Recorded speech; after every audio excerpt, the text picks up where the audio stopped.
Hi friends, welcome to Satan dictator. இப்போ dictate பண்ண போகிற speed February 2010 English senior 120 words per minute. Comments சொன்னதும் start பண்ணிடுங்க. Get ready. Comments. Mister speaker sir, I peg to move the cut motion standing in my name. I wish to point out that there is great need to waive the sales tax on perishable articles like fruits, fish, etc. I am not saying that the government should waive the sales tax altogether, but I want that certain commodities should be exempted from sales tax. In this connection, I would like to say that the income from sales tax has been very good, but at the same time, the government do not see the hardship caused by this tax to the poor people. There is almost no commodity in our country that can be sold or purchased without sales tax. To that extent, the government deserve congratulations. But I do not know why the government should not exempt a few perishable articles from sales tax.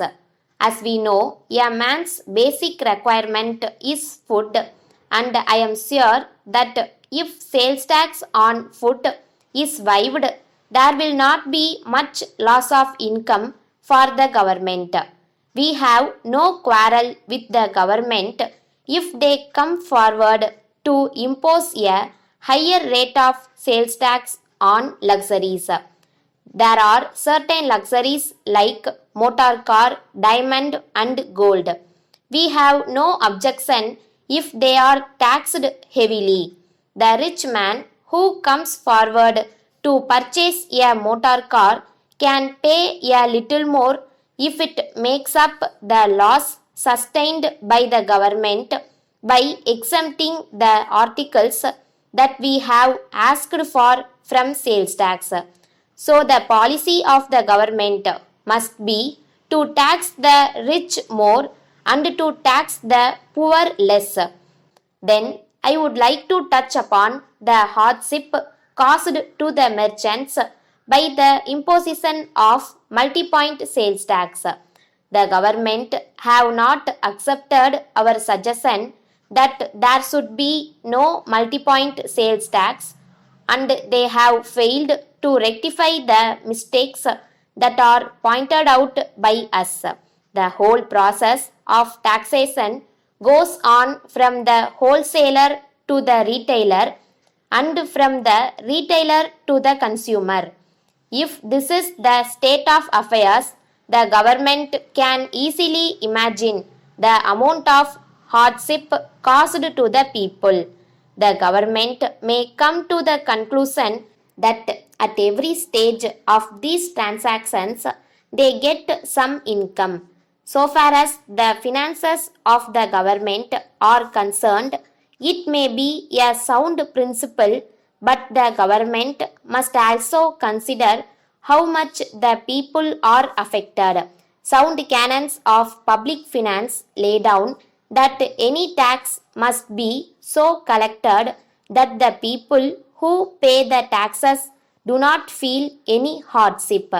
I therefore feel that every commodity that is subjected to sales tax in our country should be taxed at only one point.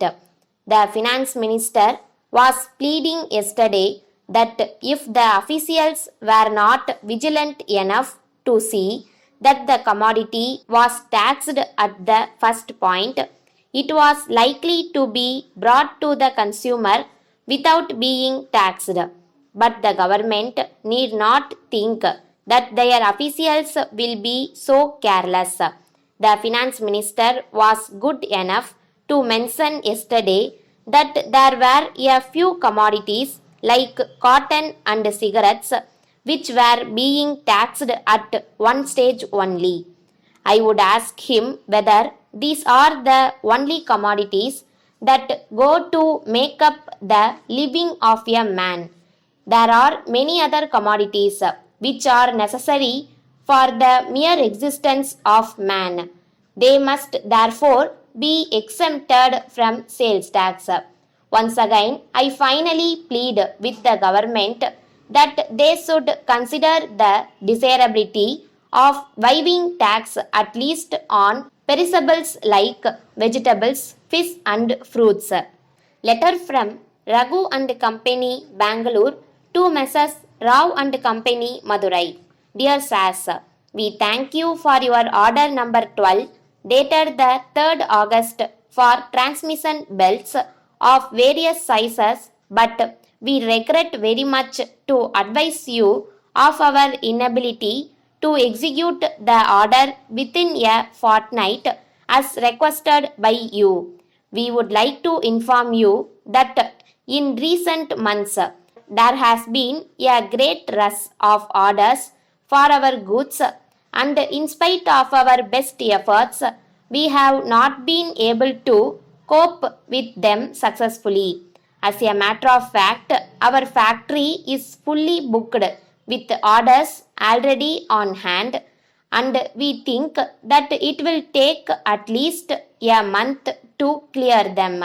However, we would like to point out that we are making every effort to speed up delivery of goods, and in fairness to all our customers, all orders are being handled in strict rotation. We regret very much the inconvenience that may be caused to you by this delay, and we hope and trust that it will be convenient for you to allow us this extension of time in the special circumstances that we have explained above. We have great pleasure in informing you that we have already booked your order provisionally, but we would be grateful if you confirm your order on the revised condition. We assure you of our best attention at all times. Yours faithfully, Stop.